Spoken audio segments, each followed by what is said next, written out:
Mark. Welcome to the EcoAction Committee Zero Waste webinar. If you are here for any other webinar, you're still welcome to stay here and listen. We're going to learn some stuff. So let's see. I feel like I should just start with introducing Chris. Chris Berger is chair of both New York State and National Sierra Club Zero Waste Committees. Actually, I am forgetting something. So we're going to have three speakers. They're going to speak for about 10 minutes each. And then after everyone speaks, we're going to have question and answer afterwards. So welcome, everyone. Thank you for coming. Okay. Chris is co-founder of the Network for a Sustainable Tomorrow, also known as NEST. His presentation discusses the why and how to get to zero waste, told through the experience of a family of four who reduces their waste to nearly zero by 1992 and have maintained that level ever since. Strategies on how to create a zero waste community are also discussed. Although, Chris, you're going to be talking more about how waste is related to climate. Yeah, Okay. getting to talking about zero waste, how we do it is almost like a whole workshop in and of itself. So am I on? So should Yes, I share you're on. should I share my screen here? It says a waste-free society is essential to public health. That's not me. Okay. I'm sorry. I will stop sharing. Now you should be able to share.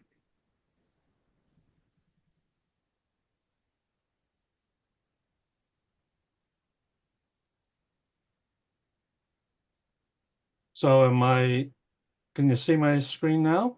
Yes. Okay. Though we can also see your, yeah, that's better. Okay, great.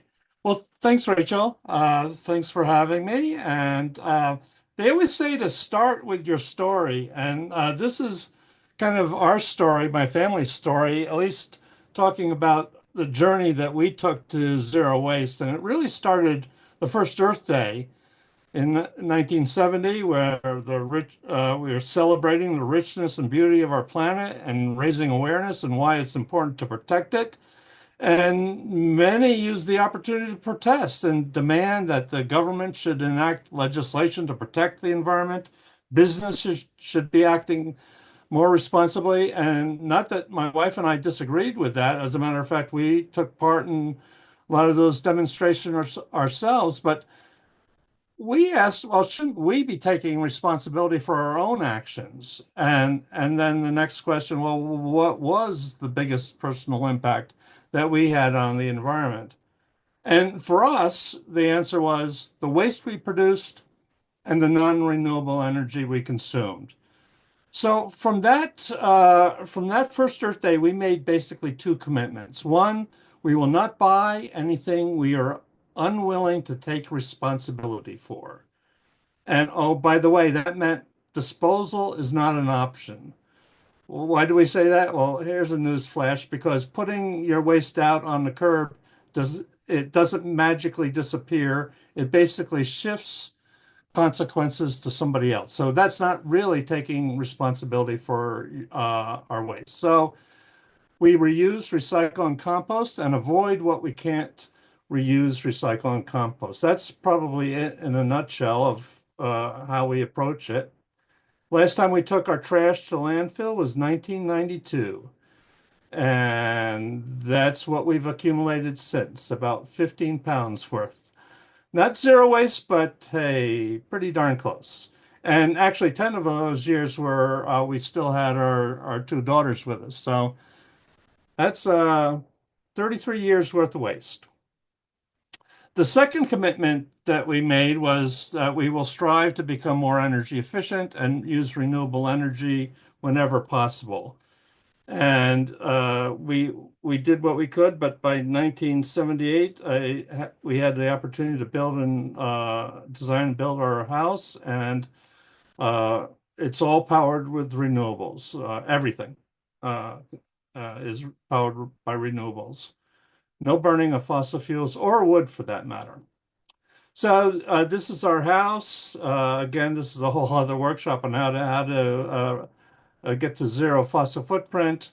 A lot of big windows in the back, two-story sunroom. So this, and of course, photovoltaics on the roof. So this is what got us to zero fossil footprint. And then in 2021, we finally electrified our transportation with an EV. So that's where we stand today. But as Rachel said, today we're actually going to discuss how reducing greenhouse emissions can address the waste crisis. There's a lot of different ways that it does that, but I'm going to focus on three. One, reducing burning of fossil fuels by replacing an extractive economy with a circular economy, curtailing the use of plastics along with increasing the recyclability of plastics, avoiding the use of plastics as a fuel source, and then finally reducing methane emissions by banning organics at the landfill. So let's take the first one, reduce burning of fossil fuels, replacing it with a circular economy. When you think about how we typically use resources today, we extract the resources, we process the resources, we use the resource too often, one-time use, and then what do? We dispose of that resource. It's obviously wasteful and inefficient, but more importantly, it's unsustainable. In a finite world with finite resources, you cannot continue to use resources in this linear fashion. And then both the extraction and disposal side of this have negative impacts. So let's look at the negative impacts of extraction. And really, there's obviously a ton of them. There's environmental, but there's also eco-justice issues with extraction. But I'm going to focus on energy consumption because we're making that tie between waste crisis and the climate crisis. So this is how we use energy in the US today. And what I want to point out is the big chunk of it is for providing consumer products for us. Transportation and building is certainly a part of it, and we should be paying attention to reduce energy use in those sectors. But the biggest piece of the pie is providing these consumer products. I call that embedded energy. And obviously, cutting back on the stuff we buy will yield direct energy savings. But over half of that is actually used to extract and process raw materials. And even though recycling materials use energy in and of itself, we could save 12%, a little more actually, by recycling as opposed to, well, not recycling. And that's not nothing. It's equivalent to all the energy we use to provide our food. It's about 2/3 of the energy we use for transportation. So this is a big deal. Obviously, what we should be doing is after we use something, we need to be recovering it. Best to reuse it, but if we can't reuse it, recover it in process and use it again, cutting back on extraction and disposal. And this is the circular economy that I'm referring to. It's a restorative and regenerative by design. It enables resources used to maintain their highest value for as long as possible, and it aims for the elimination of waste through superior design of materials, products, and systems. Moving on to curtailing the use of plastic. So this, obviously, there's negative consequences to producing plastic to begin with, but I'm going to focus on the negative impacts of disposal of plastics because there again, this is where, and again, there's impacts both environmental and social to disposing of our waste. But again, I'm going to concentrate for this talk on the atmospheric pollution. Uh, at Sierra Club, uh, one of the things, one of the ways we dispose of waste is by incineration. And Sierra Club, we define that as any process over 212 degrees Fahrenheit because the industry has come out with all kinds of different ways to repackage itself, anywhere from resource recovery to chemical recycling. So we want to make it very clear that we're talking about anything, any process generates heat over 212 degrees Fahrenheit. And the important thing is it doesn't make waste disappear. It basically takes our waste, feeds it into some sort of combustion facility. And again, it doesn't, none of the material that goes in disappears. It comes out either as CO2 and particulates, goes into the atmosphere, if they're working on pulling, filtering some of the particulates out, it becomes part of the fly ash. And then, of course, there's the bottom ash. It and really degrades and rules out any future resource utility. So as fossil fuel use decreases, as we attempt to address climate change, the petrochemical industry is investing heavily in plastic production as an alternative market to continue to grow its business. And plastic production has doubled and is projected to triple and quadruple over time. Their plan B really is to incinerate used plastic for the energy, and that's the fossil fuels plan B as we move forward. So obviously, and this kind of feeds into the EPR conversation. We do not want the plastic industry to be in charge of recovering that plastic because we know what they're going to do with it if they're in charge. So. Chris, I failed to give you your warning. I'm sorry. Uh, why Okay. don't you go ahead for a little bit longer and Okay. Reduce methane is my final piece, and the landfills are basically holes in the ground. They're double lined, and they to protect the groundwater. Really, we fill those holes up with waste. We collect the leachate that's produced out of it and send it to sewage treatment plants. We use that second liner to monitor. Um, and then after the landfill's filled up, it's capped, and then they do have methane collectors to either flare it because methane does is much more potent than CO2. Or they try to capture it. Uh, but basically, at the end of the day, landfills are monuments to society's wastefulness and inefficiency. They're monuments to society's mismanagement of resources. It gives the illusion of dealing with waste, but again, this is taking our waste bag and putting it really into one big giant waste bag, all nicely lined and capped, but it's really just warehousing that waste. And oh, by the way, there's no guarantee that those liners will protect our groundwater from the waste, that they'll last longer than the waste that they're itself. So this is just an accident waiting to happen sometime in the future, and future generations will be expected to deal with it. So I just wanted to, what do we throw away? This is the breakdown, but most important here for our discussion, I wanted to point out that 73% is organic. And most of you here know this chart where we track carbon dioxide. And the problem, of course, is we're releasing carbon faster than the planet is sequestering the carbon. But there's two other gases that are rising pretty much in the same fashion, and one is methane and the other one is nitrogen oxide, following along that same track. This is a chart that shows where methane stands in relationship to carbon dioxide if you look at it by volume.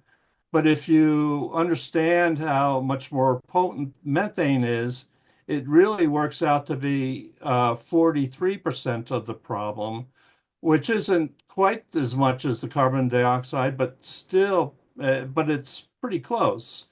And waste landfills are one of the biggest sources of that methane that humans cause anyway.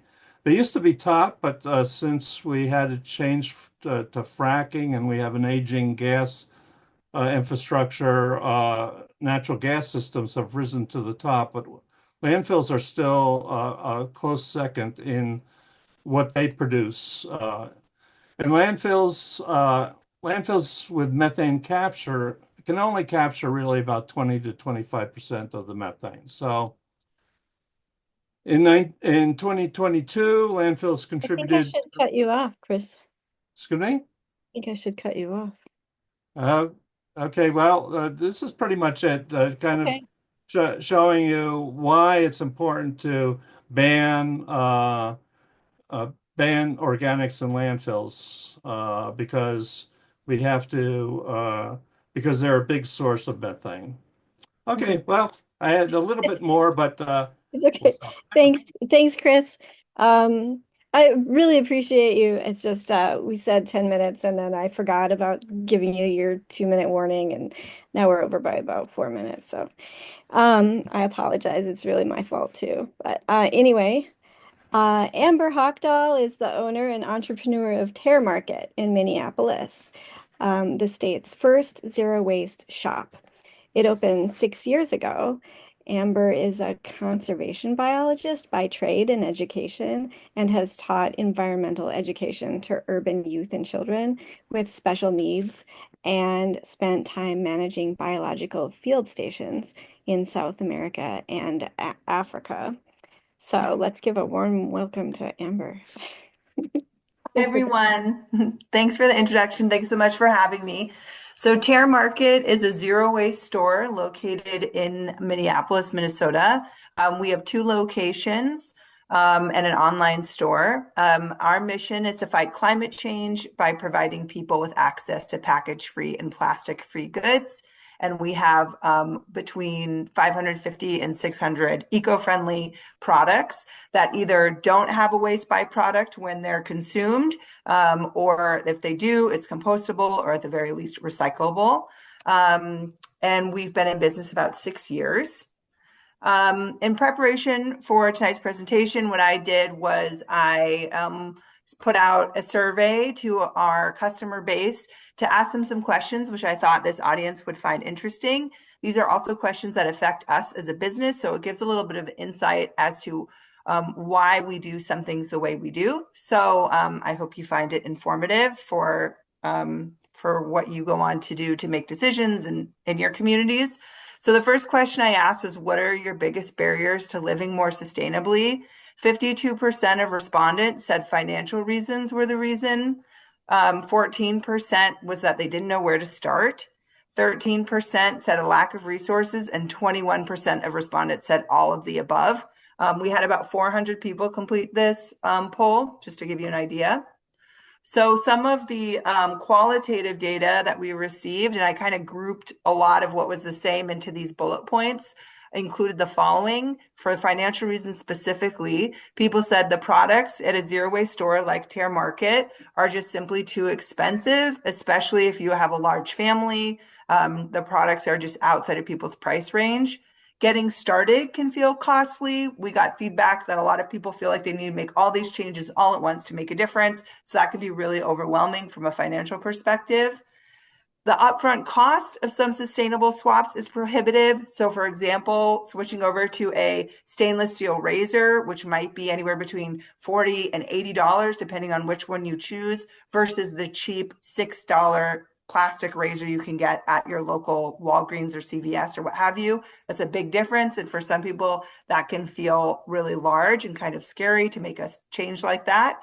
And then the last bullet point is much more expensive for sustainable products versus traditional products. And we'll kind of dive into that a little bit more. But people said, I can go to a big box store, Target, Walmart, Aldi, et cetera, and get the same thing for much cheaper. Of course, they're picking a disposable product over a sustainable product. So there are lots of hidden costs involved in that. So from our perspective, the reasoning behind how we operate, and again, I hope this provides some insights for you because this is a lot about what we struggle with, is that as a small local business, we don't get bulk pricing that the larger stores do. So for example, if you're a large store, I'm just going to use Target because Target is headquartered here in Minneapolis. If you're a Target, you're getting the exact same price, exact same product we do, but for a fraction of the cost. So people are already at a disadvantage when they're shopping with us because they have to pay more because we simply don't get the same pricing as a bigger store. We also really pride ourselves from sourcing from small local vendors because then we can keep more money in our community. But that means we are working with these people who are being paid a fair wage, who we also make sure we're vetting their products so that they're made sustainably. So the product then intrinsically is more expensive.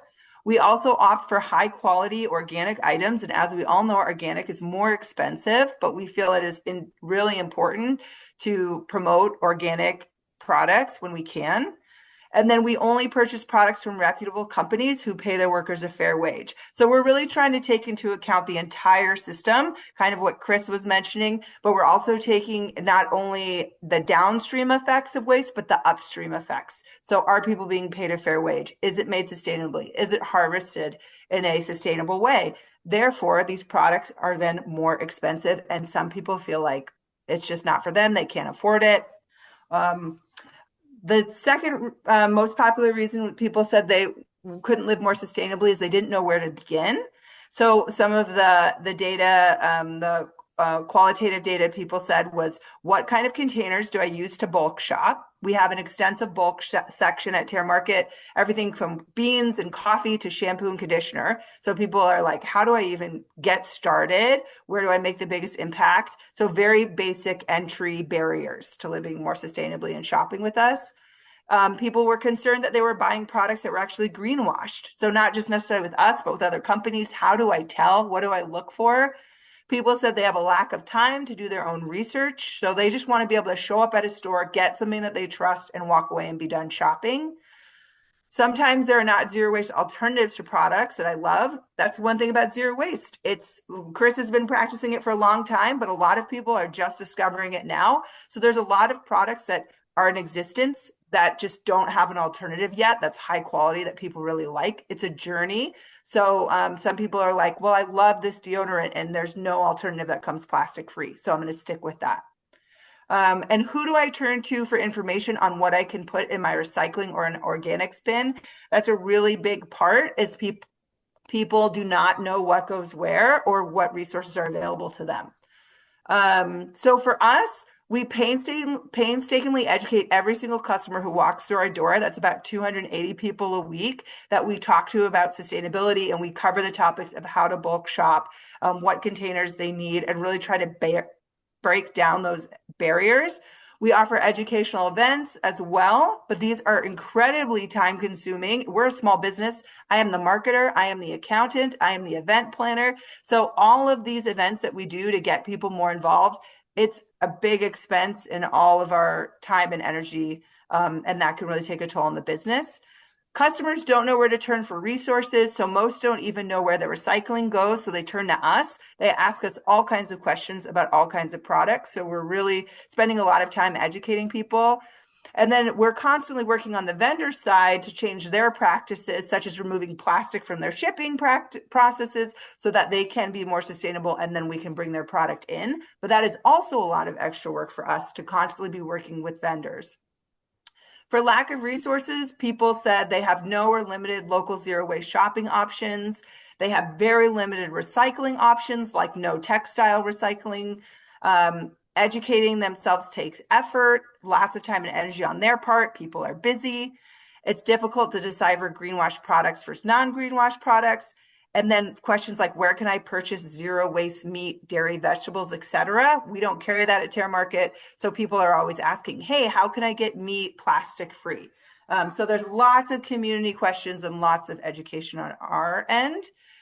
So for lack of resources from Terra Market's perspective, we launched nationwide shipping for all of our products about a year ago. So now no matter where you live, you can get zero waste products. We ship in either returnable aluminum containers for liquids or compostable bags, or a lot of our products come package free. We also have started offering events, some free, some that require a ticket, such as clothing swaps, store tours to break down barriers to shopping in bulk, and electronic waste recycling events.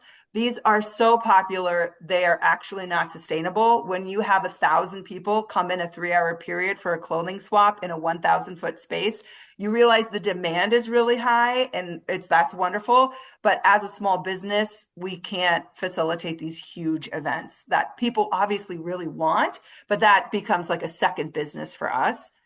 And we cannot expand into meat, dairy, and similar items due to the staple food ordinance that's in the city of Minneapolis. It prevents us from carrying additional food, which is not what it's intended to do, but that is what it has been prohibitive for us. You And have I can 2 get minutes, more. Amber. Thank you. And I can answer more questions about that later if anyone's interested.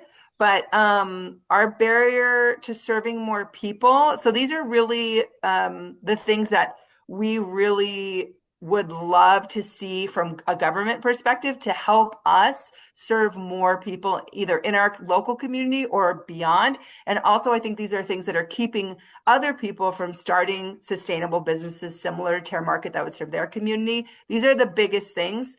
Organic products need to be the same price or less than non-organic products. If we're going to tell people organic is the best for the environment, we want people to be doing that. Something needs to be done to decrease the cost of organic products. We have a lot of people in who say, I want to shop organic, I want to shop sustainable, I just can't afford it. Small businesses need to have the same pricing advantage as big companies. If we don't have the same pricing advantage, we're already at disadvantages. We're already scrambling to stay in business. So it really puts us at a big disadvantage. And then more community recycling options are needed in conveniently located areas, specifically textile and electronic recycling. We've seen a huge need here in the Twin Cities, and we do our best to meet the demand. But again, that's like not even our core mission of the business, but we found that really the community wants that, but we need more of that in the Twin Cities specifically. I think that is, oh yes, okay, sorry, I had 2 more bullet points. Small businesses should receive financial compensation for creating or implementing events that benefit the community. I know there are grants. We are not a nonprofit, so unfortunately, we don't qualify for 99% of the grants. And also, because of our current president, a lot of those grant programs are dead in the water. And then the government should offer free or subsidized insurance and benefits for employees of small businesses to help keep costs down. That's a huge cost for us is staff turnover because we can't offer long-term benefits. So staff leave to go to other positions and then we have to train new people. And as a business, that's really difficult, really time consuming. So those are the few of the things that are challenging for us. But thank you for listening. I hope you found this informative. Thank you very much, Amber. I was trying to write as fast as I could on that last couple. I'll send it to you. Yeah.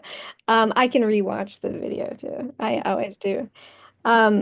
Lucy Mullaney joined Eureka Recycling in 2002 as the Director of Policy and Advocacy. She played a key role in the passage of Minnesota's Packaging and Waste and Cost Reduction Act. She has also supported the successful campaigns for right to repair legislation and spearheaded the launch of the Minnesota Zero Waste Coalition, of which I believe I am a member. Lucy serves as the National Policy Director for the Alliance of Mission-Based Recyclers, AMBR, and advocating for state and federal policies supporting recycling systems that keep resources in the ground. Thanks for coming, Lucy. Rachel. I just want to jump in for a second. After Lucy speaks, and do not count my time for her 10 minutes. I'm not going to. We will have questions, and we ask people to put the questions into the chat. Okay, very good. Yes. Thanks, Rachel, and thank you, Amber and Chris. That was really great. Just to clarify, I've only been with Eureka since 2022 and like have fully embraced zero waste, but before that was working on economic justice. So if I had been in this space since 2002, I would know, 20 more years of information, but I'll give you what I have. So I'm going to share my screen. Okay. Yeah, so as Rachel mentioned, I am with with Eureka Recycling. We are a one of just a handful of nonprofit mission-based recyclers in the country. So zero waste is our mission, and we really try to demonstrate that recycling can and should be done in ways that help people and the planet. So we don't rely on temp workers. Everyone is paid at or above a living sustainable wage, fully benefited. We keep the materials that we collect and process. 95% of them stay in the Midwest, 100% in the United States. We do everything we can to ensure that materials are sent to responsible markets. And we're based in Minneapolis, and we hold two of the largest processing contracts in the state. So we process all residential recycling for the city of Minneapolis and most for the city of St. Paul. And then we also do have a collections team with union drivers and mechanics, and have a small fleet that does collections for the city of St. Paul. And we really try to use our view from the pile of the materials that we're getting in at Eureka to inform our policy work. We partnered with the Minnesota Environmental Justice Table a couple of years ago to launch the Minnesota Zero Waste Coalition to have a bigger voice in pushing our zero waste policy agenda. And I'm going to talk a little bit about that agenda today. But just a little bit about like the view from the pile. Um, the what we're seeing come in, like if you look at this pile here, you're going to see a lot of cardboard, but a lot of a small percentage of what comes in is plastic, but it causes the biggest problems, and I'll talk a little bit about how we try to address that in our policy work. But there's most plastic is not designed to be recyclable, and even the few that are, there's problems in the process, especially when it comes to toxicity. But a lot of the sort of problems that are caused in our facility are caused by recycling that just isn't designed to be, or plastic, sorry, that just isn't designed to be recyclable. So I'll talk a little bit about that. But real quick, the Zero Waste Coalition, we're an alliance of mostly nonprofits. We do have a couple of businesses that are part of the coalition, but really EJ groups, zero waste recyclers, e-waste recyclers, reuse, refill orgs, climate justice organizations that are really committed to advancing policies that prioritize waste reduction in a way that is foundation that uses takes the environmental justice principles as our foundation. We've only been around for a couple of years, but we are growing and having a larger impact at the State House, which is exciting. Chris talked quite a bit about kind of this a little bit, but just as a reminder, kind of the zero waste hierarchy I have up here. This top portion is where we're really trying to push, and everything that we can't reduce or reuse, we look at recycling and composting, and then the rest is kind of a last resort. So I want to talk about a law that passed last session, so in 2023, which is known often as the Paper and Packaging Extender Producer Responsibility Law. In Minnesota, it was called the Packaging Cost and Waste Reduction Act. Minnesota became the fifth. Now there's a couple more on board that have EPR for packaging. EPR exists for a lot of other types of materials in some states, like batteries, mattresses, paint. But there's more momentum around packaging. And so in a nutshell, basically producers, so businesses that are selling packaging into the state have to pay fees based on the type and the amount of packaging that they're selling into the state. Those fees are collected by a nonprofit that's formed called the Producer Responsibility Organization, or the PRO. They collect those fees and they use those fees to carry out the requirements of the law. And so some of those requirements include making residential recycling as accessible as trash is. So in a lot of cases, that's going to be curbside recycling for all households. I'm going to go through some of the other stuff. It's paying for, hopefully some of the payment will go into scaling up reuse refill systems around the state. It also is going to cover some composting collection, and compost processing. And again, this is for packaging. So it's going to cover so the packaging that you use to transport the material. So like, if you just say well, Amber's going to know this better than I am, but all of your materials that come in, I'm just going to you've got your big box with like smaller boxes in there. So it's covering all of that. It really doesn't need to be, shrink wrapped in plastic, all of that. It's going to cover food packaging, and it's also going to cover paper products. So the sort of big picture is that by 2032, for the state of Minnesota, all packaging that's sold into the state has to be either reusable, refillable, recyclable, or compostable. That sounds great, but when we start working on implementation, it's going to be the agency, and we're going to need voices and advocates that are like pushing them to make sure what goes on the list of what is actually considered reusable and refillable, what's actually considered recyclable. We don't want things that are like, those pouches that everything's coming in, that your granola is coming in, that's like multi-material plastic that is not recyclable. That should not be on the list. That's something we would want to eliminate. Certainly trying to eliminate styrofoam, other types of really problematic packaging that a lot of producers claim is recyclable, we know is not actually recyclable. So those, like how those are defined, are going to be really important. And I should mention, we did not lead on this bill, but we tried as much as we could to influence the language. So the state is going to have to set performance requirements that these group of producers, are going to have to meet. So they're going to have to, every 5 years, this will be updated, but they're going to have to meet performance requirements for the there's going to be a percentage that they have to meet of the amount of packaging overall that's reduced within the first 5 years. And then again, it'll go every 5 years.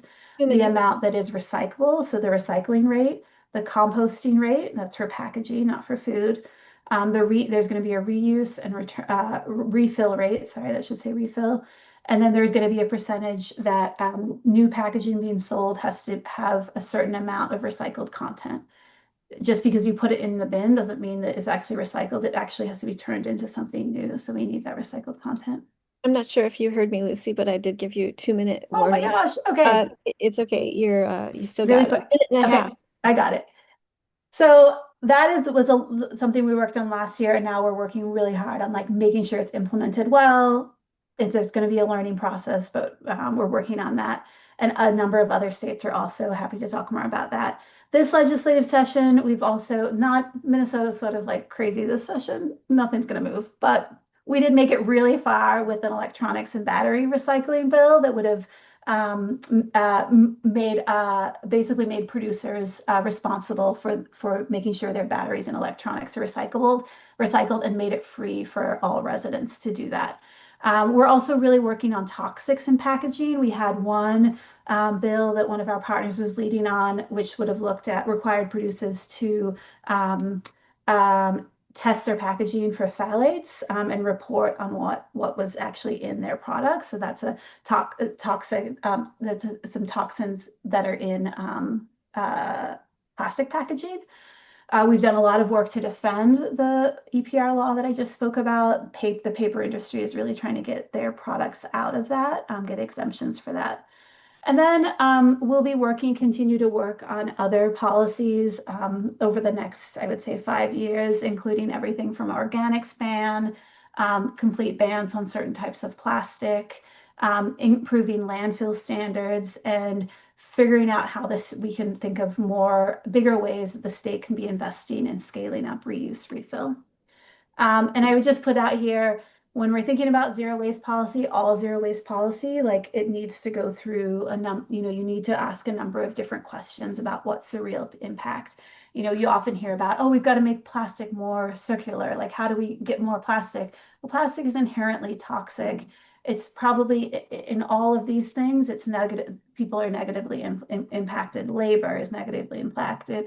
The environmental impacts from extraction to even to recycling. Even if you're recycling plastic, there's microplastics in it, there's increased toxicity, etc.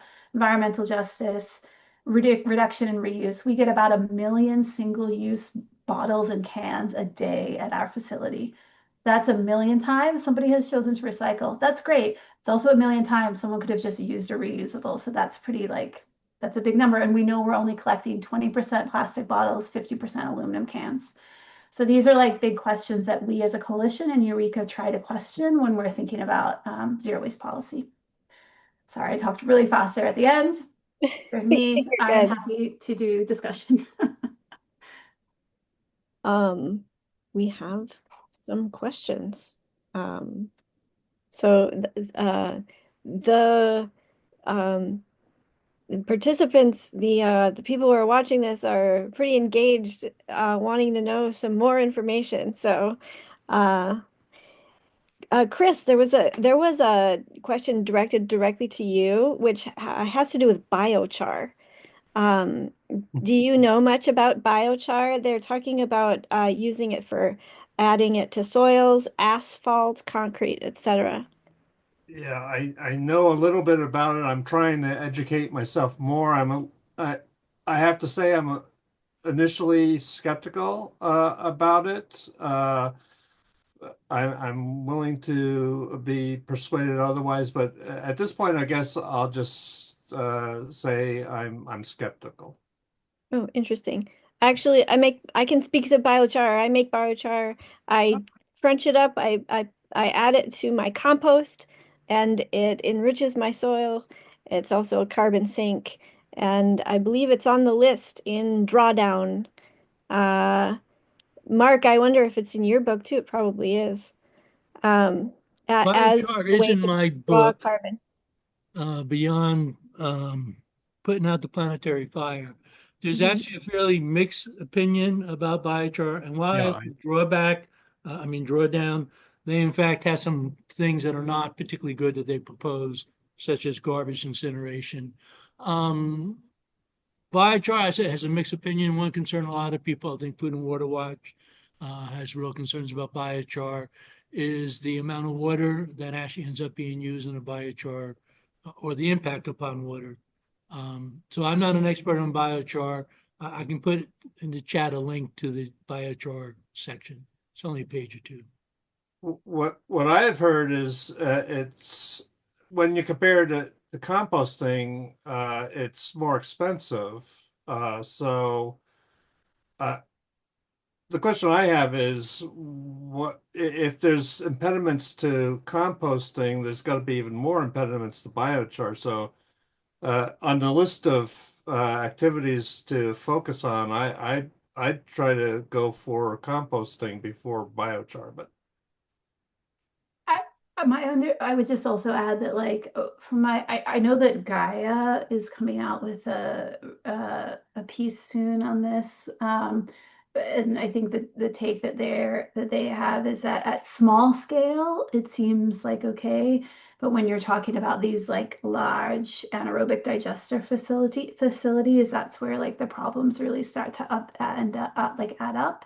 And there's also, I think, some questions around like the end markets for biochar. But again, I'm not an expert, but it's something that we as a coalition are trying to better educate ourselves as Minnesota continues to seem to like be investing more and more in anaerobic digesters. Okay, moving on. It's just a general question about does zero waste include seasonal products and local products? Is that kind of in the definition of zero waste?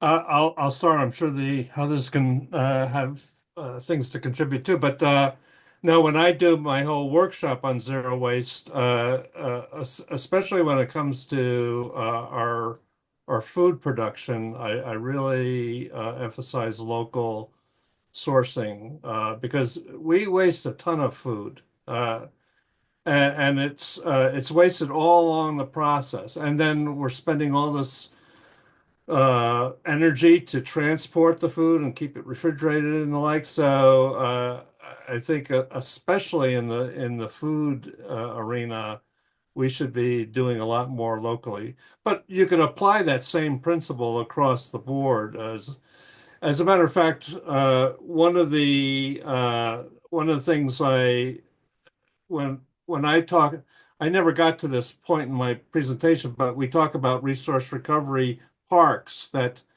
uh, recover a lot of this stuff. And one of the advantages is to then turn around and that becomes the feedstock to local production. So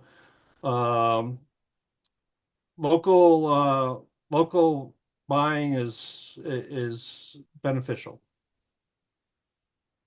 I mean, I think if you look at Amber's presentation, like, I mean, zero waste is like, I think very local and requires us to have to like move more local. I mean, reuse, refill is the best option after reduction, and that just has to be local. And if you start expanding like your markets broader, like then you have a larger footprint. Like even we think about that with recycling our we try as best we can to find end markets here in Minnesota to support, the local economy, but also just because of the transporting all materials. Glass is like our, one non-toxic material, like truly non-toxic. Yet, if we don't like a lot of, communities around the country don't have a glass end market to like recycle their glass. And so they've dropped some programs around the country have dropped the glass from their program entirely because the economics of it just don't work because they don't have local places to send it. So I think in a lot of cases, like yeah. So there's a question about state laws, and I'm not sure, I don't know, Mark, this one might be for you, but it has to do with outlying plastic film. And so this question is, are there any states now that are outlying petroleum plastic film?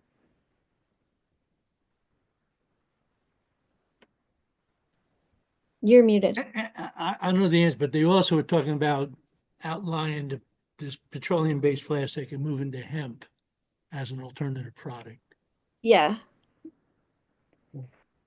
There's a number of states that are at least banning plastic bags. So we're on that track anyway, at least in New York State. I can provide a little bit of context about how it interacts with the EPR laws around the country.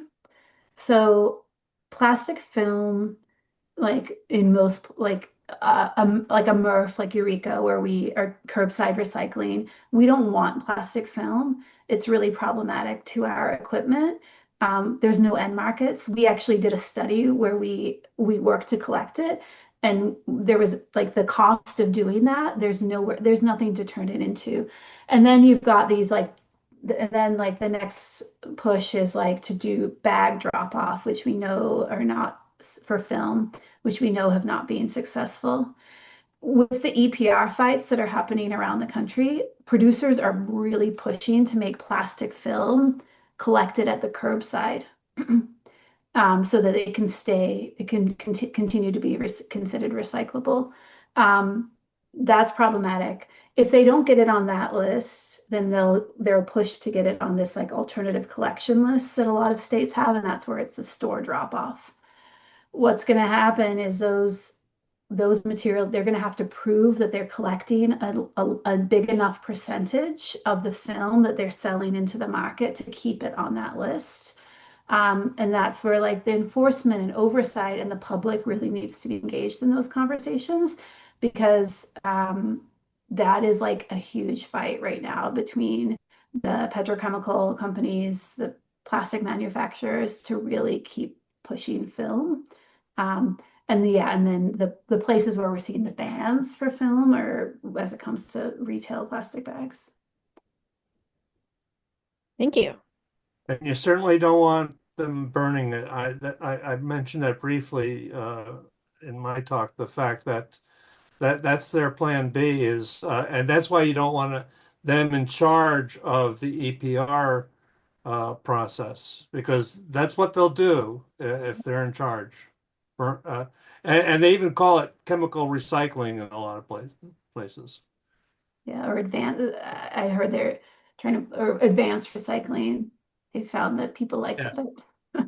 I was at a presentation and the guy was talking about incinerators and he came up with about a dozen different names for the same thing and there was even some others that he didn't have on his list that I knew. So they're trying all kinds of terminology to rebrand themselves. Yeah. I'll point out that in 1985 for Environmental Planning Lobby of New York, I wrote one of the first general reports opposing garbage incineration at a time when basically every environmental group, including the Sierra Club and lots of other good other ones, was promoting garbage incineration. And all I mainly did was take the report from the California Air Resources Board and translate it into English so people could understand it. And fortunately, we were able to convince most environmental groups after that to oppose garbage incineration. But I know in our state, the State Department of Environmental Conservation still heavily promotes garbage incineration because they feel it's a better alternative than landfills. We actually defeated our incinerator with our recycling program. That's so good. Um, I really want to mention our zero waste bill in Hennepin County, but uh, there's a question about municipal composting. Somebody wants to know, why is that such a heavy lift? Because landfills are underpriced. I mean, that's the what's happening in my neck of the woods. We have a great recycling program, but I've been trying to get composting municipal. It wouldn't affect me at all because we backyard compost, but that's not practical for everybody. I realize that. So I would like to see the community set up a composting program, but the problem is it's competing with a artificially low tipping fee at the landfill. But I was amazed that New York City has actually started curbside Yeah. composting. You know, it's one thing to get San Francisco and Seattle to do it. I always thought New York would never do it, and they in fact have started. It has problems. I think one of the issues, of course, is that you got to, educate people so they do it in such a way they're not throwing out meat and other products that particularly attract rats and stuff like that in the more urban areas. We're watching the New York City one very carefully, but You know, it's exciting. where I am in Crystal, Minnesota, we had our trash haulers hauling the compost for some time, and we recently switched to a single hauler for compost. And the nice thing about this new system is it's a contract through the county, and the county and this company um, actually has an incentive to encourage people to compost. And when the trash haulers were the ones doing the hauling, they actually had an incentive to not, for if people didn't compost, it was actually better because they wouldn't have to come and pick your trash or pick your compost up separately. But they could charge you anyway. They actually charged everybody. So as a warning against having trash haulers do the pickup. Um, we don't have any more questions from. I have Go a ahead. question, a combination question. What if people want to, start a zero waste policy in their own community? What would you suggest are some of the best ways about going doing that? And are there particular communities you would point to and say they have gotten it right? It's a good community to try to mirror in terms of their zero waste policies. Well, another slide I didn't get to is that in my view, we all have our roles to play, and and this comes from experience. Like back in '73, I started a volunteer community recycling program, and the biggest lesson I got out of that was recycling shouldn't be run on a volunteer effort. It needs to be thought of as part of the infrastructure that the community needs to provide. That doesn't mean the government itself has to provide it, but it needs to contract with and get provide that for everybody. And when you take that commitment that I mentioned right from the square one, that you're not going to take anything into your lives that you're unwilling to take responsibility for. When you don't have any recycling programs out there, that becomes a very difficult task to achieve. And again, I know that from experience because uh, back in the day, we didn't have recycling programs. So you're very motivated at that point to advocate for a recycling program. And I'll just say, there's not one magic bullet that addresses this. You really need. I had that diagram that my team put together, but it basically has a MRF. It has a what we refer to as a charm, a Center for Hard to Recycle Materials. That would be the electronics and the appliances and so forth. Is a material recovery facility. A reuse and repair facility and a composting facility, along with a C&D. So those are the components that I would say round out if you're looking for an alternative to the disposal options, i.e. the incinerators and the landfills, you need all those components in place to be really effective. And I keep thinking about the extended producer responsibility bill and like the packaging bills. And I keep thinking about how, in the conversations I've had with people locally, how when I talk about zero waste, they say things like, I feel like there's nothing I can do. I go to the grocery store and I get the things that I need and they just come in plastic and that's just the way it is. And I feel like I don't have any say in it. And so I really feel like at least at the state level, it seems like there's some movement and like let's keep doing that, guys. More more state level, extended producer responsibility and like packaging bills. Well, I mean, just some New of York the State's on the we've been doing it for about 4 years, so maybe I was going to say three times the charm, but we missed last year too, so maybe fourth time the charm. But yeah, EPR, just as I mentioned, the infrastructure that needs to be in place for this to be a thing, you need EPR basically paying for that is that infrastructure should be paid for by the producers themselves. They shouldn't be in charge of it because there's issues there, but we should be collecting from the producers the amount it takes to recover whatever material they're throwing out there.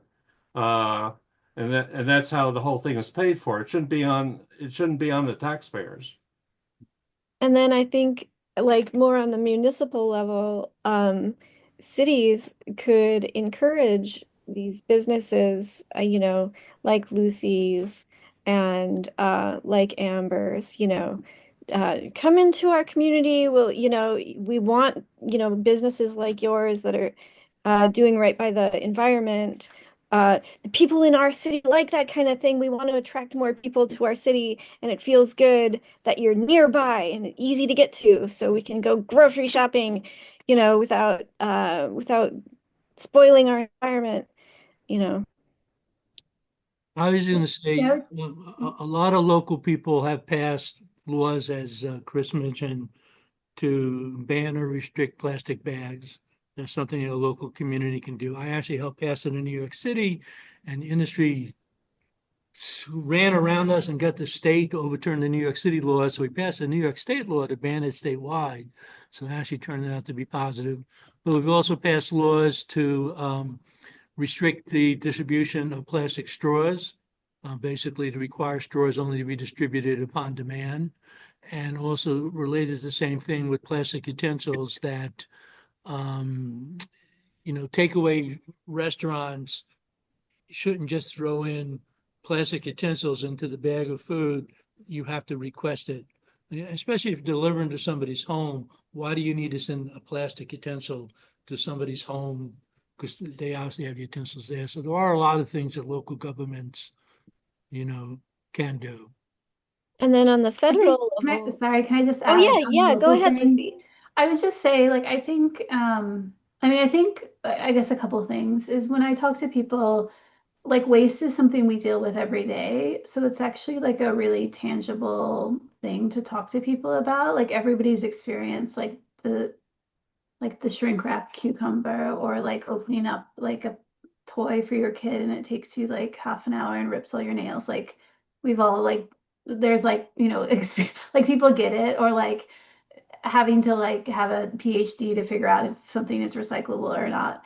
Um, so I think like all of those are like things people relate to. So I think like even just talking to people like about waste can be like an easy thing. Like the problem is there. I will say there are some cities that are like doing it pretty well in some communities. I think like two things, like looking at who the biggest producers of waste are, like some of these larger corporations or the hospitality industry. We've seen bans on like single-use toiletries at hotels, so they have to move to refill.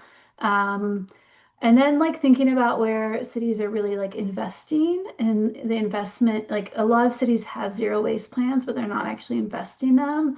Like the city of Seattle has an interesting program where they're actually like trying to pay businesses to do reuse, refill. Um, and it's been really hard to get businesses, and they're moving towards a plan where they're just going to start requiring businesses for food service has to be reusable. Like they're just going to start moving that way. And so I think like, actual investment is like where are we actually, because there's like a lot of, I mean, Hennepin County is one of them. Minneapolis, they have zero waste plans, but like they're unfunded. And like it's really expensive for smaller businesses to implement them. Even just like, yeah, like getting a dishwasher and hiring a dishwasher, like hiring someone to wash the dishes, just like something like that, if you're thinking about like sort of to-go stuff. So yeah, I think that there's a lot that can be done, and I think local work is really important. Circling back around to the EPR piece is the fact that the reason why Amber's, just for an example, Amber's products look more expensive is because there's a lot of products out there that really haven't incorporated the disposal side. They've externalized those costs. Those costs haven't gone away, but they're borne by other people. So having a good, robust EPR program would level the playing field. So all products need to have the full costs up front, and then people can make intelligent decisions about it. I was just going to point out The solid waste hierarchy is always reduce, reuse, recycle, and then you debate whether landfill or incinerate. That's in New York State. And our concern is the state government always focuses on the debate between is it worse to landfill or is it worse to incinerate? And they don't focus on the reduce, reuse, and then recycle, and particularly the reduce and reuse. And I always say when my son 15 years ago graduated from high school, we went backpacking in Costa Rica and Nicaragua. And in Nicaragua, I bought a Coke from, a street vendor, and she poured the Coke into a plastic bag and handed it to me with the straw. I'm like, what the heck is this? And she says, well, in Nicaragua, all the bottles are reused, and we never give the bottles away to customers. We got to keep the bottle right here. And it's like, if Nicaragua, Coca-Cola in Latin America is reusing their bottles, why are bottles in the United States disposable? And let's not forget the rethink part, the that other R that should go ahead of all the others, really. Again, when I teach this stuff, I say there's certain questions we bring to anything that we buy, and one is, well, number one, do we really need it? It's amazing how many times that question isn't even asked. But then, and there's a few others, but then at the end, there's always that, are we willing to take responsibility for it? And then some of these, quote, convenience things don't look so convenient because then you're going to have to deal with it in some way. So My wife often does this prop when she's talking about waste. And she says one of her coworkers for her kids bought some environmentally sound crayons, like 4 of them. And Amazon delivered it in a big package, and then in a second package, and then a third package, and then a very small package for the actual product. And it's like, can't you get Amazon to not put 4 layers of packaging in their distribution? Yeah, I think that proves your point that we were talking about earlier about shopping local. Is if you're trying to be sustainable and buy eco crayons, but you're buying them on Amazon, unfortunately, like you're kind of negating all of the positives you're trying to do. Your money's not staying in the local economy. You're having a larger carbon footprint by having that shipped. Now you've got this waste associated with the packaging. So I think that's really highlighting that there are people out there who are trying to do the right thing. They're trying to buy the eco-friendly crayons, but they need it to be convenient for them and accessible in order to make it successful. I really believe people in the United States, although we are very prone now to being a disposable society, people will make changes, but they aren't willing to do them if they're hard. People really there are people in this group who are willing to do it if it's hard, but if you're trying to reach everyone on the arc, people over here who don't believe in climate change, and people over here who use reusable toilet paper, and you're trying to reach most people in between, then you have to make it convenient for them to make changes. And if you're only providing those options for people on Amazon, then we're not going to make the change we need. Oh, FYI, people who are climate deniers often still care a lot about plastic pollution. I learned that when I ran for mayor last year. Oh, good. That's great to I met know. several people who were, like, I don't think that this is all real about the climate. Like, we're just little beings on this planet. We couldn't possibly be making such an impact. What I'm concerned about is plastic. I'm like, well, that's where we can agree. Oh, but I was going to mention the on the federal level, because we haven't mentioned federal stuff yet. The Secretary of Health and Human Services is concerned about phthalates. So I want to encourage everybody tonight to go ahead and send a letter to the Secretary of Health and Human Services and ask him to see what he can do about banning um, phthalates. We could just ban it. We don't have to be like packaging, labeling, whatever. We can just ban it. Why not? Why don't we reach for something big? I've already sent my letter in, so. I wanted to respond to a couple of comments from Lucy. And my wife, I guess last year testified in front of the United States Senate on plastic. And she was one of the two anti-plastic speakers, and the other was a scientist. And he went on, and the senators were all sort of nodding and falling asleep. And then he mentioned the microplastics in the sperm and the testicles. And they suddenly jumped up and started paying attention. And she told them afterwards, lead with the microplastics in the testicles, because that is what they're going to pay attention to. And then you can get them on the other issues. But we're sort of running up against our end time. So we want to give our speakers an opportunity for closing statements or. Hold on, I want to say one more thing. Okay. We got a lot of play on hashtag boycott Amazon. So just before we go. Yeah, Chris, do you want to go first? You want to do some closing remarks?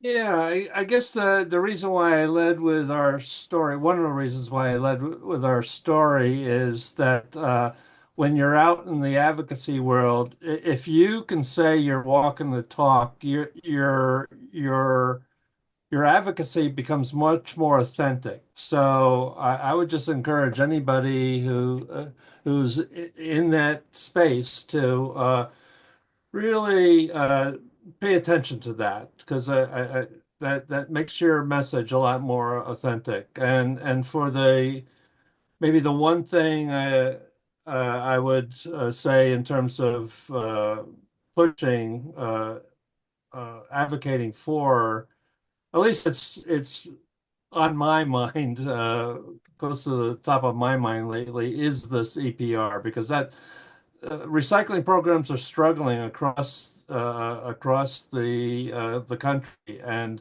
we really need to have that mechanism to support our local recyclers. Yeah, so EPR is a good thing to promote, and I'm really anxious to see how they're gonna make out in Minnesota. We're watching you. Oh, thanks.